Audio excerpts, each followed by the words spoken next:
တမိုင်းရဲ့စာမျက်နှာတွေမှာထူးခြားတဲ့အခမ်းကဏ္ဍတစ်ခုရှိခဲ့ပါတယ်အဲ့ဒါကတော့15ရာစုကနေ18ရာစုအထိဘင်္ဂလားပင်လယ်အော်ကိုလွှမ်းမိုးခဲ့တဲ့ရခိုင်ဘုရင်နိုင်ငံတော်ပဲဖြစ်ပါတယ်ဒီနိုင်ငံတော်ရဲ့နှလုံးသားကတော့ရှေးဟောင်းမြို့တော်မြောက်ဦးပါပဲဥရောပခီးအင်းထွားတွေကဒီမြို့ကိုဒုတိယဗီနစ်မြို့ရွှေမြို့တော်လို့တင်စားခေါ်ဝေါ်ခဲ့ကြပါတယ်ကဲဒီနေ့မှာတော့ကျွန်တော်တို့ဟာဒီပျောက်ဆုံးနေတဲ့ကြီးကျယ်ခမ်းနားတဲ့ဘုရင်နိုင်ငံတော်အကြောင်းကို3မိနစ်တွင်လေ့လာကြည့်ကြမယ်။မြောက်ဦးရဲ့သမိုင်းမတိုင်မီရခိုင်မှာဒညာဝတီဝေတာလီလောင်းကျက်စတဲ့ဘုရင်နိုင်ငံတော်တွေအစစ်အစစ်ထွန်းကားခဲ့ပြီးပါတယ်။ဒါပေမဲ့စစ်မှန်တဲ့ခန္ဓာထေဝမှုကိုစတင်ခဲ့သူကတော့ဘုရင်မင်းစောမွန်ပါပဲ။1430ပြည့်နှစ်မှာဘုရင်မင်းစောမွန်ဟာ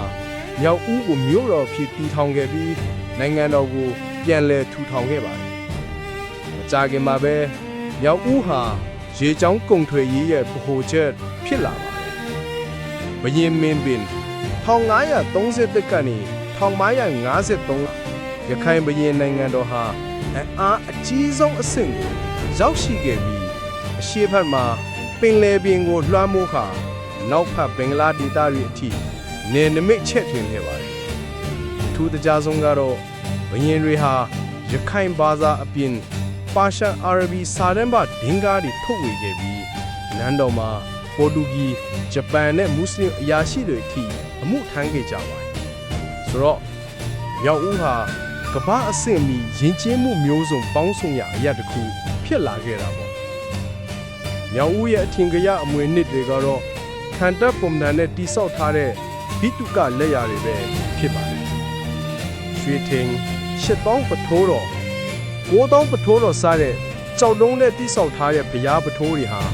ခိုင်မာတဲ့ခံတပ်နဲ့ဘုရားကျောင်းတော်ရဲ့ပုံစံကိုပေါင်းစပ်ထားတာကိုတွေ့ရမယ်။ဒီထဲမှာဘုရားဆင်းလူတော်ပေါင်းထောင်ချီပြီးထည့်သွင်းထားတဲ့တွန့်ရဆန်တဲ့လမ်းကြားတွေကြောက်ရွံ့ထုလဟာရခိုင်သားတို့ရဲ့အမှုပညာနဲ့ဗုဒ္ဓဘာသာယုံကြည်မှုရဲ့ခန္ဓာပုံကိုဖော်ပြနေပါတယ်။နောက်ပြီးတော့မြောက်ဦးမြို့ကိုလာရောက်လက်ပတ်သူတိုင်းဟာဒီမြို့ရဲ့အံ့ဩစွာစီမံခန့်ခွဲမှုတွေနဲ့အမှုပညာလက်ရာတွေကိုတွေ့မြင်နိုင်ပါတယ်။မြို့တော်ကိုခန္တက်မြို့အဖြစ်သုံးသက်ခန္တက်တွေရေကန်တွေမိချောင်းတွေနဲ့ကာယံထားတာကိုတွေ့ရပါမယ်။အောင်မြင်မှုရဲ့အထွတ်အပြောက်ကိုလောက်ရှိပြီးနောက်မှာတော့မြောက်ဦးဟာအတွင်းပฏิပတ်ခါတွေထီးနှံလူပွဲတွေကြောင့်တဖြည်းဖြည်းအားချိနေလာခဲ့ပါတယ်။1984ခုနှစ်မှာကုန်းပေါင်းဆက်မြန်မာဘုရင်ပဒုံမင်းရဲ့သိမ်းဆိုင်မှုကိုခံရပြီးဘုရင်နိုင်ငံတော်ဟာအဆုံးသတ်ရပါတယ်။ဒီလိုနဲ့ရခိုင်ရဲ့အမျက်နိုးဆုံးဗုဒ္ဓရုပ်ဖွားတော်ဖြစ်တဲ့မဟာမြတ်မုနီရုပ်ဖွားတော်ကိုလည်းမန္တလေးသို့ပြည့်ဆောင်သွားခဲ့ပါတယ်။ရခိုင်ဘုရင်နိုင်ငံတော်ဟာပင်လယ်ပြင်မှာအားကြီးမားခဲ့တဲ့ဗုဒ္ဓဘာသာနဲ့အခြားယဉ်ကျေးမှုတွေပေါင်းစပ်နေတဲ့မမေ့နိုင်တဲ့သမိုင်းတစ်ခုထားရခဲ့ပါတယ်။ဟုတ်ကဲ့ပါဒီနေ့ခေတ်ရခိုင်ပြည်နယ်မှာမြောက်ဦးရဲ့အမွေအနှစ်တွေကရခိုင်လူမျိုးတို့ရဲ့ဂုဏ်ယူစရာသမိုင်းကိုအမြဲတမ်းသက်သေခံရရှိနေပါတယ်